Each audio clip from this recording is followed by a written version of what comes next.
பில்லா பண்றாரு. இண்டஸ்ட்ரியை அந்த காலத்துல புரட்டி போட்ட ஹிட். அது அடிக்கடி சொல்லுவாங்க, எம்ஜிஆர் கேட்டாலாம் இவ்வளவு கலெக்ட் பண்ணிச்சா பில்லான்னு. Hi friends, welcome to Rajini Aarambam. சமீபத்தில் இயக்குனர் விஷ்ணுவர்தன் வந்து ஒரு இன்டர்வியூவில் பேசும்போது ஒரிஜினல் பில்லா வந்து அந்த காலத்தில் சரியா போகலையாமா, இது பற்றி வந்து யாருக்காவது தெரியுமான்னு கேட்டிருக்காரு. ஒரிஜினல் நீங்க உங்களுக்கு உண்மை தெரியுமா? உங்களுக்கு அந்த டைம்ல பில்லா சரியா ஓடல ஆக்சுவலா தெரியுமா? உங்களுக்கு யாருக்கா தெரியுமா? இவர் பேசின பேச்சை பார்த்தீங்கன்னா நம்முடைய தலைவர்களோட ரசிகர்கள் வந்து அப்படியே விஷ்ணுவர்தன் வந்து பொலன்னு பொலந்து கட்டிக்கிட்டு இருக்காங்க. பில்லா ரிலீஸ் ஆகும்போது விஷ்ணுவர்தன் கூட பிறந்திருக்க கூட மாட்டார், அவெல்லாம் கோமாலா இருந்திருப்பேன் அப்படியான கமெண்ட்ஸ் வந்து சோசியல் மீடியாவில் வந்து பார்க்க முடியுது.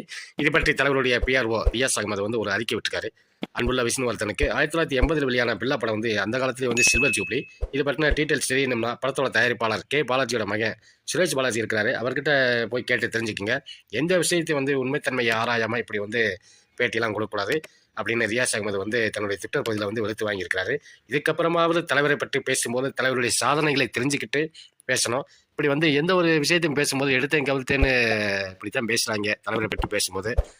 அதனால் அதில் உண்மைத்தன்மை ஆராய்ஞ்சிட்டு தான் பேசணும். ஓகே ஃப்ரெண்ட்ஸ், இந்த வீடியோ பிடிச்சிருந்தா லைக் பண்ணுங்கள், கமெண்ட் பண்ணுங்கள், ஷேர் பண்ணுங்கள், முக்கியமாக வந்து சப்ஸ்கிரைப் பண்ண மாதிரி மகிழ்ச்சி.